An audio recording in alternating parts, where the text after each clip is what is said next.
मैंने अभी पोस्ट डाली, आप लोगों ने देखा, एक छोटा सा वीडियो आया हुआ है हमारे समाज के बारे में, हमारे महापुरुषों के बारे में, हमारी जो बहन बेटियां उनके बारे में हमें ज्ञान दिया जा रहा है। आप लोगों ने देखा, क्योंकि क्लिप मैंने इसीलिए डाली क्योंकि कई लोग जो जातीय मानसिक कीड़े होते हैं वो ऐसी बातों को उठाते हैं कि नहीं उसने ये नहीं बोला, नहीं उसने ये नहीं बोला। तो इसके लिए ये छोटा सा प्रूफ है कि आप लोग देखिए कि इसने क्या बोला। हम किसी को तू तड़ाके से बात नहीं करते, हमारे संस्कारों में नहीं है, लेकिन जब हमारी इज्जत पर बात आती है, शौर्य स्वाभिमान पर बात आती है, तो हम बख्शते भी नहीं है। अब मैं बता दूं आपको कि मेरे समाज के बारे में, मेरे जो महान महापुरुष थे उनके बारे में, एक 2 कौड़ी का जो एमएलए का चुनाव हार गया, उसको इतना झटका लगा कि चुनाव के तुरंत बाद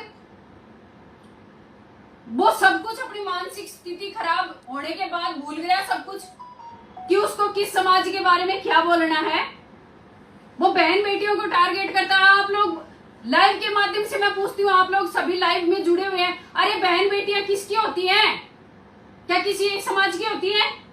क्या राजपूत समाज में बहन बेटियां जन्म लेती हैं, या फिर एक जाट समाज में बहन बेटियां जन्म लेती हैं, एक मेघवाड़ समाज में बहन बेटियां जन्म लेती हैं? मैं तो कहती हूँ किस समाज में बहन बेटियां नहीं होती, और किस समाज की बहन बेटियों के हम नाम रखते हैं कि ये उस समाज की, ये उस समाज की है। हम एक ही बात कहते हैं ना, बहन बेटी किसी भी समाज की हो, हम सबकी हैं और सदैव रहेंगी, क्योंकि बहन बेटियां किसी एक की नहीं होती। अगर वो गांव में, एक गांव में पैदा हो जाती हैं तो वो पूरे गांव की बेटी कहलाती है। अगर ऐसा नहीं हो तो क्या हम गांव में शादी नहीं कर देते? लेकिन नहीं होता ना, क्योंकि हम उस पूरे गांव को अपनी बहन बेटी मानते हैं। जहां भी एक बहन बेटी पर कोई भी बात आती है तो सबसे पहले गांव के सभी लोग इकट्ठे होते हैं। क्यों होते हैं? क्योंकि वो हम सबकी बहन है, हम सबकी माँ है। शादी होने के बाद में जब एक औरत कहीं भी जाती आती है, उसके गांव की अगर कोई महिला मिल जाती है या कोई बहन मिल जाती है तो वो सबसे पहले उसके गले लगती है। क्यों लगती है? क्योंकि वो हम सबकी होती है। हम उसको अपने गांव की नहीं, हम अपनी बहन बेटी मानते हैं। एक जातीय मानसिक कीड़ा, क्योंकि जातीय जो घृणा फैलाने वाले होते हैं ना, वो इन्हीं से निकल के आते हैं। इसने जो अपनी राजनीति चमकाने के लिए, क्योंकि लोग इसको जानते नहीं है, ये सस्ती पॉपुलैरिटी के लिए ऐसे काम करते हैं लोग, जो उल्टा महापुरुषों के बारे में बोलते हैं। इनको सस्ती पॉपुलैरिटी चाहिए होती है। जब इनको कोई नहीं पूछता ना, उस टाइम पे ये ऐसी बातें करते हैं, वो छिकी समकी। इनको शर्म नहीं आती। अरे ये किसके बारे में बोल रहे हैं? क्या तुमने पढ़ा है कभी माँ पद्मावती के बारे में? क्या तुमने पढ़ा है कभी आडी रानी के बारे में?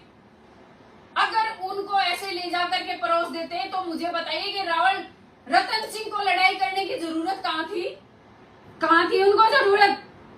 अगर माँ पद्मावती को वो खिलजी को सौंप देते तो क्या लड़ाई होती?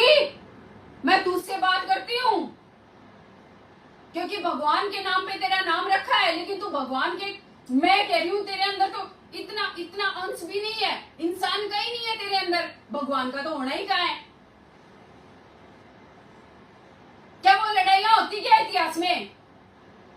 अगर माँ पद्मावती को खिलजी को सौंप दिया जाता तो क्या वो लड़ाइयां होती क्या इतिहास में? सारे बेशरम, तुझे शर्म आनी चाहिए। सस्ती किस्म का जो नशा करके तू बैठता है ना, तुझे शर्म आनी चाहिए।